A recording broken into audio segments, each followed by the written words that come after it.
Et salut les cryptopotes et autres investisseurs, je vous retrouve aujourd'hui pour parler encore une fois d'investissement dans les crypto-monnaies. Et aujourd'hui, le conseil, ce sera de n'investir que dans ce que l'on comprend. Générique.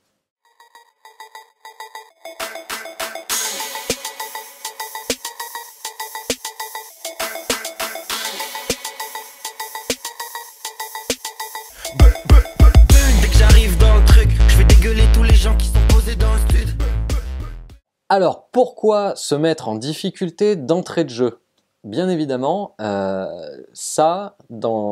c'est principalement Warren Buffett qui explique tout ça. C'est que lui, il dit par exemple qu'il n'a pas investi dans les crypto-monnaies, au même titre qu'il n'a pas investi dans les valeurs numériques au début des années 2000.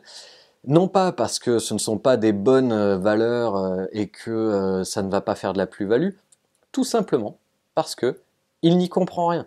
Il ne peut pas mettre en place ses stratégies qu'il connaît, il ne peut pas mettre en place son plan d'investissement habituel qui a fait ses preuves, donc il préfère se tenir à l'écart. C'est tout.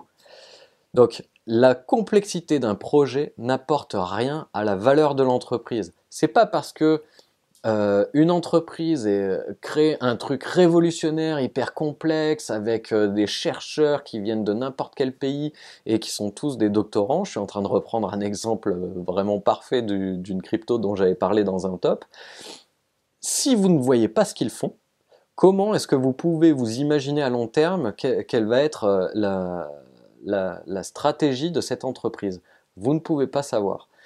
Si je ne comprends pas, je n'ai aucune analyse fondamentale pour m'épauler. Et vous pouvez à ce compte-là chercher à écouter n'importe quel expert, vous allez devoir le croire sur parole, et ça c'est vraiment dommage. Et autre chose qui est dit dans les bouquins d'investissement, c'est que si vous investissez dans une entreprise que vous ne connaissez pas, revoyez la vidéo où je vous disais est-ce que vous n'investissez que dans les cryptos. Je vais mettre une fiche là en haut pour que vous puissiez cliquer dessus.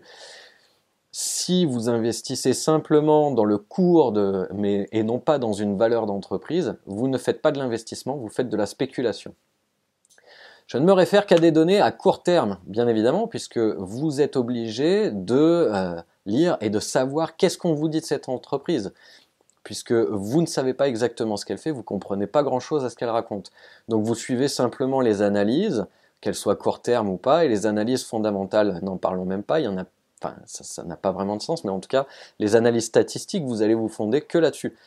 Donc vous faites confiance aveuglément à l'expert, que je dis entre guillemets. Les courbes comme seule donnée d'interprétation, c'est ce que je viens de dire. Quelle va être la réponse à ce problème?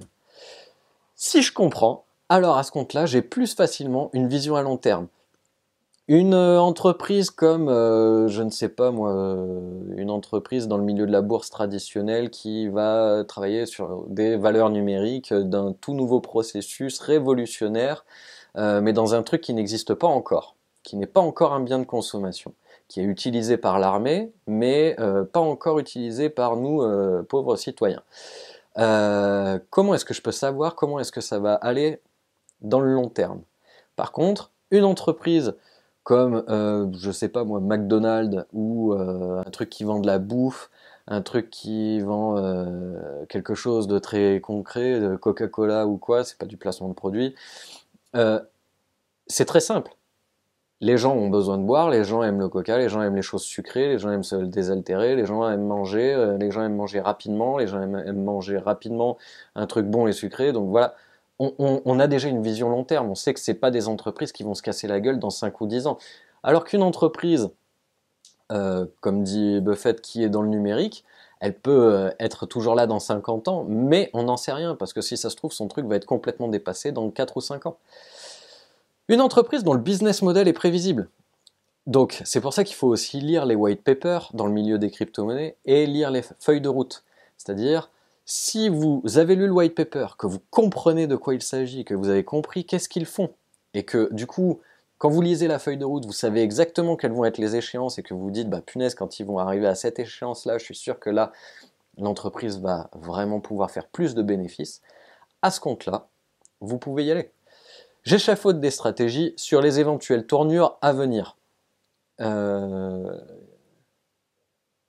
c'est un petit peu la même chose, c'est-à-dire que la feuille de route, comme je disais, admettons au semestre 3 ou au trimestre 3, ils vont mettre telle chose en place.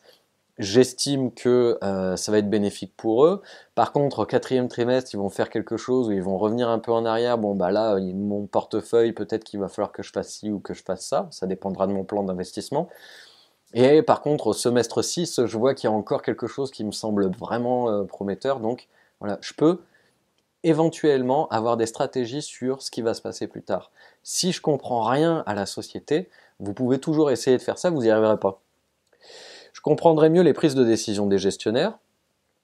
Une entreprise, par exemple, comme Ethereum, où Vitalik Buterin essaye de vous parler de ce qu'ils vont faire ou quoi que ce soit, sur des smart contracts, bon, alors, quand ça rentre dans des domaines trop techniques, j'avoue que je comprends pas. Mais quand c'est quelque chose sur du pratico-pratique, sur ce que ça va faire exactement sur le consommateur, bah là c'est vraiment intéressant. Et je n'aurai pas à attendre l'analyse d'un expert pour décider de mon plan. C'est-à-dire que mon plan, je l'ai déjà échafaudé avant. J'ai une idée précise de ce que fait cette société. Je me réfère à mon plan d'investissement, à mon money management. Je me réfère à toutes les choses que j'ai mis en background. Je me réfère à tout ce qui fait que là, ça y est, je peux me lancer.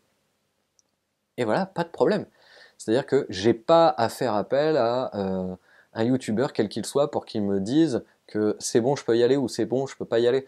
J'ai pas à attendre le dernier article de je ne sais quelle revue spécialisée dans les cryptos pour me dire que ah c'est bon, ça a l'air super ou quoi que ce soit. Là, je prends une décision d'investisseur. Je prends pas une décision de spéculateur. Et c'est ça qui est vraiment intéressant. J'en ai fini sur cette question et si vous voulez en savoir plus sur les cryptos et avoir 14 mails de contenu gratuit et spécifique que vous n'aurez pas sur la chaîne, je vous conseille de vous inscrire sur notre site en cliquant sur le lien qui se trouve sous la vidéo. Je vous dis à très bientôt et investissement long terme power. Ciao!